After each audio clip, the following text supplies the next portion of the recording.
माननीय अध्यक्ष जी, 310 की सूचना को आपने 58 में परिवर्तित करके हम सबको बोलने का अवसर दिया।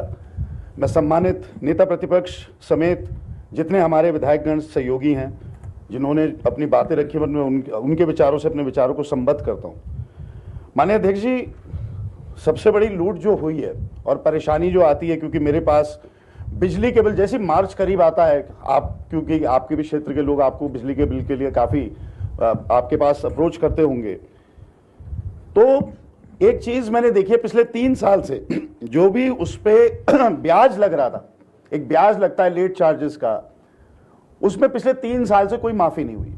ये प्रदेश की जनता के साथ बहुत बड़ा धोखा है। लगातार ये परंपरा सरकारों में बनी रहती थी कि ये जो ब्याज है इसको लास्ट में माफ कर दिया जाता है और फिर बिजली का बिल डिपॉजिट कर दिया जाता है। तो ये योजना ना आने से भी बहुत बड़ी, इस समय वर्तमान की स्थिति में बहुत परेशान। स्मार्ट मीटर लगेगा, अगर लगेगा, वैसे तो कायदे से मेरी जानकारी में यह है, मुझे बताया गया है कि विद्युत अधिनियम 2003 की धारा 47/5 में यह अधिकार विकल्प दिया गया है कि आपको अगर कोई ये कह रहा है कि आपका मीटर ये है और अब आप बदल के दूसरा लगाओ, तो पब्लिक उसे डिनाई कर सकती है। इसकी जानकारी संसदीय कार्य मंत्री जी अगर दे दे, इसमें कोई सच्चाई है, यहाँ अधिकारीगण भी बैठे हैं तो ये बता पाएंगे। ये स्मार्ट मीटर का मतलब है सबसे पहला परचेज क्या करेगा व्यक्ति? Android phone. एंड्रॉइड का फोन कितने का आएगा? मिनिमम 6,000-7,000 का कोई एंड्रॉइड फोन मैम आता है। उसके बाद उसको रिचार्ज कराएगा, फिर उसमें एप्लीकेशन डाउनलोड करेगा।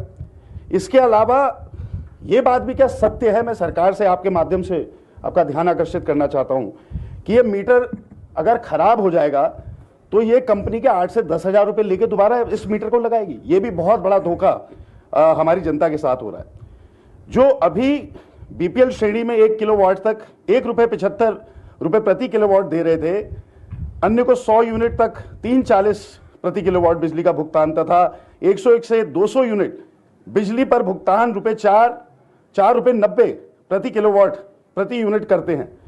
स्मार्ट मीटर लगने के पश्चात 1 से 300 यूनिट की बिजली, क्या इसमें भी सच्चाई है? ₹6.5 प्रति यूनिट, 6.5 प्रति किलोवाट तथा 300 यूनिट से अधिक खर्च करने वाले विभिन्न श्रेणी के उपभोक्ताओं को प्रति यूनिट्स में ₹8.71 से ₹15.71 को खरीदनी होगी।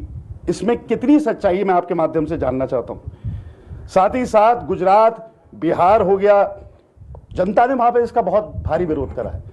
अभी मैं माननीय अध्यक्ष जी, मैं आपके माध्यम से इस सदन को ये बताना चाहता हूं कि स्मार्ट मीटर को लेकर जनता में बहुत रोष है और अवश्य ट्रेलर हमने देखे हैं जगह जगह, अभी छोटे छोटे आंदोलन हुए हैं, लेकिन जितने भी हमारे जनप्रतिनिधि हैं, चाहे प्रधान हो, चाहे पंचायत, चाहे हमारे क्षेत्र पंचायत सदस्य हो, चाहे हमारे जिला पंचायत सदस्य हो, चाहे हमारे पार्षदगण हो, चाहे हमारे नगर पंचायत नगर पालिका में जितने प्रतिनिधि हैं, ये सब आप देखेंगे ऐतिहासिक इसका विरोध होगा।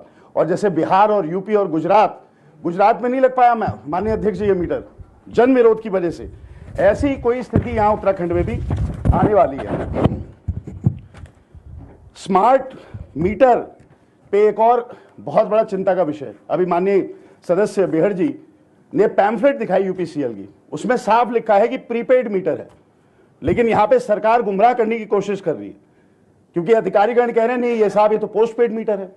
तो मुझे लग रहा है मैम जैसे स्ट्रैटेजी एक प्राइवेट लिमिटेड कंपनी की थी जिसका नाम जियो जब लॉन्च हुई, रिलायंस का जियो जब लॉन्च हुआ था, तो उसने बहुत फ्री सुविधा शुरू में दी और आज देखिए तो उपभोक्ता को उसने अपना सब्सक्राइबर बनाया और आज देखिए पूरे दाम में वसूल रही है। ऐसी परिस्थिति इस राज्य में आने वाली है स्मार्ट मीटर के लगने के बाद और जनता की जेब पे बहुत बड़ा डाका है। कनेक्टिविटी बहुत बड़ा इशू है मैम, नेटवर्क बहुत बड़ा इशू है।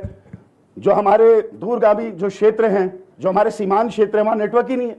अब हमारे सदस्य माननीय हरीश धामी जी जहां धारचूला विधानसभा से आते हैं, वहां पे कई क्षेत्रों में नेपाल का नेटवर्क लोग यूज करते हैं। ये प्रैक्टिकल सच्चाई है। तो ऐसे क्षेत्रों के लिए क्या इसमें सोचा गया है? अच्छा, इसमें स्मार्ट मीटर जो है ये आपका, इसमें साइबर सिक्योरिटी का भी एक विषय आता है। स्मार्ट मीटर क्योंकि आपका डेटा अपलोड करेगा तो आपकी यूसेज और जो ये है ये चीजें सार्वजनिक भी हो सकती हैं। ये डेटा अगर गलत हाथों में जाए तो साइबर सिक्योरिटी का भी बहुत बड़ा विषय इसमें बन चुका है। इसके अलावा ये मैं जानना चाहता हूं कि इसमें इतनी जल्दबाजी क्या है? इसकी बिलिंग साइकिल, जैसे अभी माननीय सदस्य भुवन कापड़ी जी ने कहा, ये कमाल है यूपीसीएल, कमाल है। जो साल में 12 महीने होते हैं, आपको मैं बधाई देना चाहता हूं माननीय अध्यक्ष जी, उसे 13 महीने की आप बिलिंग कर रहे। पहली बारी देखा गया होगा, पहली बारी इतिहास में, कि ऐसी एक संस्था है, आईएएस चला रहे हैं, एमडी हैं, मार तमाम लोग हैं, ऐसी संस्था है जिसने साल के 12 महीनों को 13 महीने कर दिया। इसके लिए आप लोग बधाई के बहुत पात्र हैं, आपकी सरकार बधाई की पात्र है।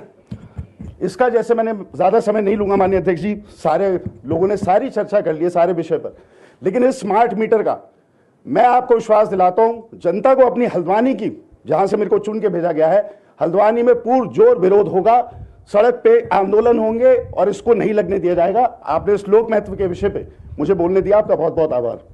माननीय सदस्य श्री